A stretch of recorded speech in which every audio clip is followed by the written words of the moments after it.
One night last week, Tammy pointed out a news article to me. She says, "Oh, look, your new school is in the news." I could tell by the way she made that announcement that it was not good news. Apparently, a student from the school posted a racial statement on social media.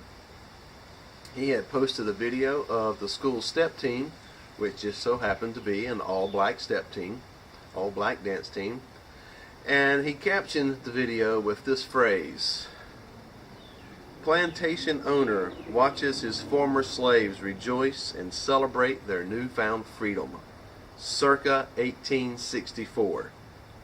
So, what do you do about that?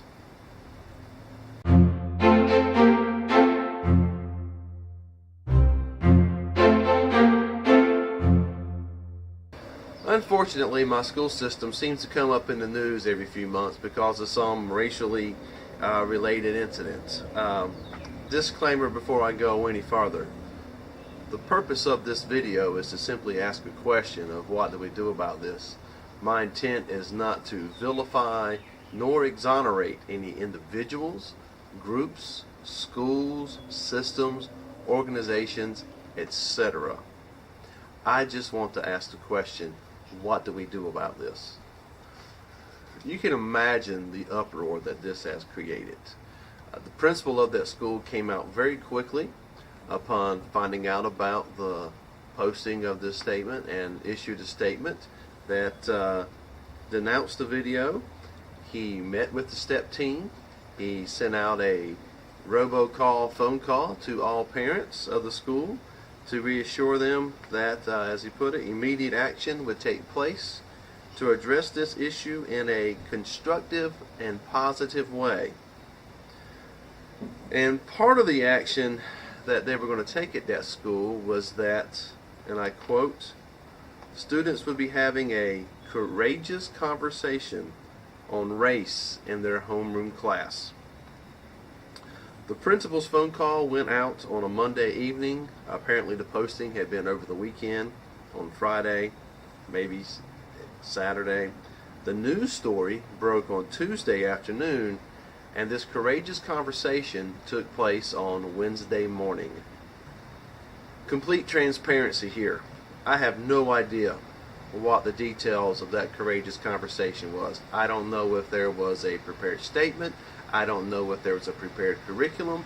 I don't know if the teachers were prepared in any kind of way.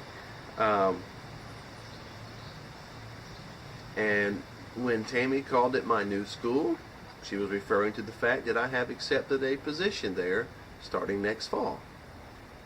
But remember, I'm not here to vilify or exonerate anybody. Upon hearing about this courageous conversation that was going to take place, my first response was, how prepared are these teachers? What have they been given? Were they given any kind of guidance? How much lead time were they given? Was this something that was given to them Tuesday after school? I can't imagine that a lot of time was had expired to prepare them for this. If the principal's statement went out on a Monday evening, the phone call went out on a Monday evening, community groups were meeting with school system officials. It was either Tuesday afternoon or Wednesday.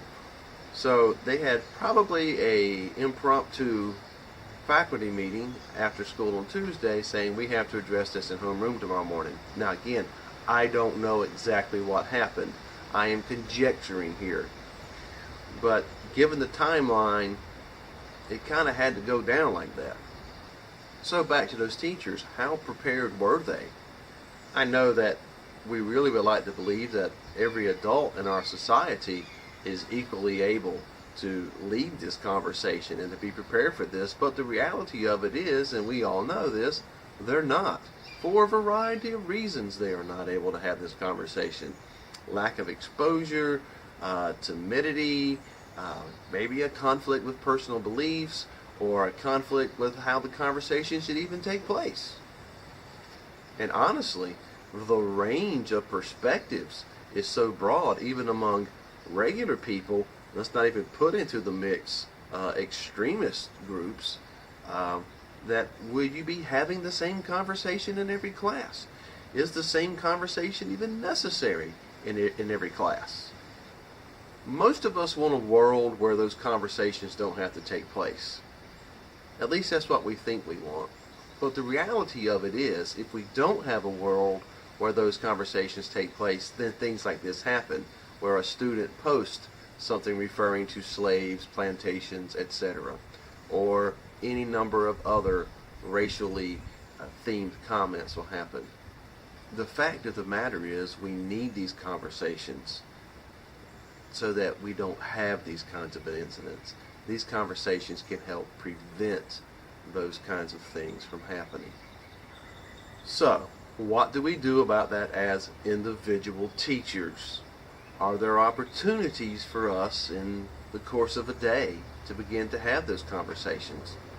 Honestly, my content area is math and science. Not a lot of opportunity, it seems like, for that to happen.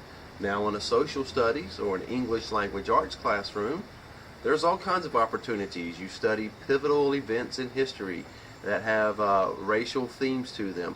You can read and study works of literature that have social justice issues as themes, or they deal with someone's experience with racism, etc., where all those things can come up. But what about my math and science classroom? For the record, I welcome the opportunity to address these issues, and yes, I do look for those opportunities on a daily, regular basis. If you listen closely to what the kids are saying, if you watch closely to what they're doing, you'll get that opportunity to address issues, whether it be racism, sexism, religious oppression. It doesn't matter. Whenever there's a divisive topic that comes up, students, for the most part, are parroting either what they see at home or what they see on TV, usually some amalgamation of the two. And you get the opportunity to talk about those in short, small snippets. But, is that something I'm really supposed to be doing as a math and science teacher, or just as a teacher in general? Apparently, it is. If you look at the instrument used to evaluate all teachers across North Carolina, standard number 2 says this: teachers establish a respectful environment for a diverse population of students. And underneath that standard, there are several substandards that further elaborate on what that means. I'm not going to take the time to go through that instrument. You can look that up online. I'll put a link down below in the description so that you can actually see that. But you can probably guess what types of things would be in that substandard. Again, my original question: what do I do as an individual teacher? 30 years ago, as an undergraduate student, I wasn't prepared to have these kinds of conversations. The closest thing that I had to preparing me for these conversations was an elective class that I took about the history of the Civil Rights Movement. And I took that on my own volition. I've looked at the 5 public universities that turn out the most teachers here in North Carolina. And of those 5, only 2 had anything in their course of study that would remotely come around to addressing this issue of being able to, as standard 2 says, establishing a respectful environment for a diverse population of students. Every program had something to do with special education, but that's not what this standard is getting to. One university, its course of study has as one of its undergirding pillars for all of its education degrees is a focus on social justice in education.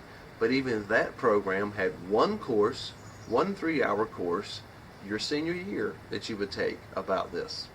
One other program had a course taken that you would take as a sophomore, again a 3-hour course that was entitled Teacher Leadership in a Diverse Society.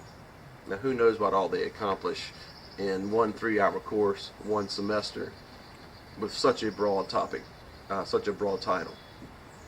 An underlying question surrounding this issue comes back to this: what is the real purpose of public education?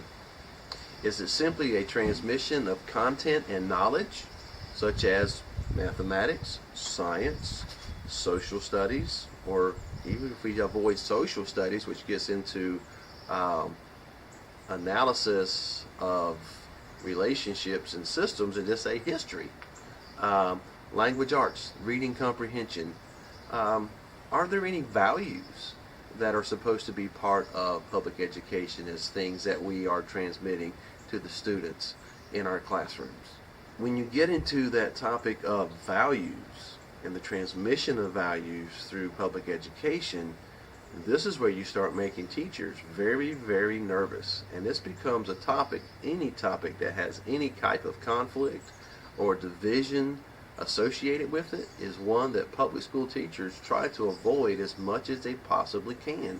We live in a society where we can no longer debate, where we can no longer have intelligent, friendly discussions about our disagreements. We live in a society where it seems that the only way to get along is to agree. And so people who feel like they may be in the minority, or just don't want to get involved in conflict, don't speak their mind. And so then when we get into this whole idea of value transmission, you've got a whole bunch of teachers who are going to be very uncomfortable with that aspect of their job, if indeed that is one of their purposes. You know, it's in this kind of society where minor issues become major issues. Everybody seems to be a victim of bullying. Everything becomes something major. Every little molehill gets turned into a mountain.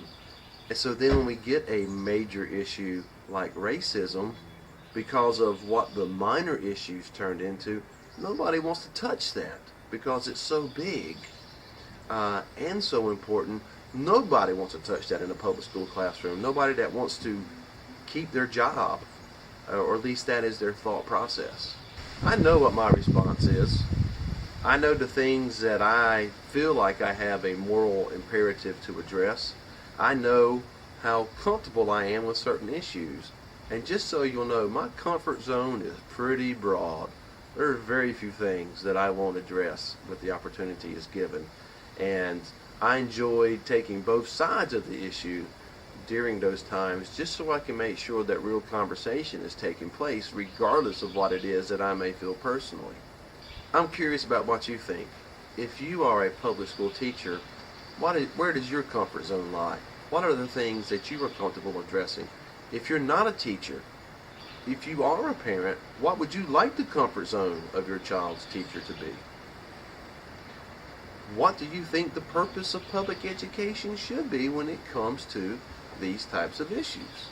Thanks for tuning in, thinking about this issue with me. I hope that you'll spend some time doing it. I hope that you will, in the process of thinking about this issue, that you will share those comments down below with me. And for anyone else who may be watching this. I didn't post a video last Friday. I'm going to have to take this channel down to just 2 episodes a week. I want to make sure that I am providing quality content for you. And right now, life is such that I don't feel like I can do that effectively twice a week. So the goal is that now upload new episodes every Monday evening. So for this episode, please like, comment, share, and subscribe. And always remember, give somebody a reason to hope and learn something new every day.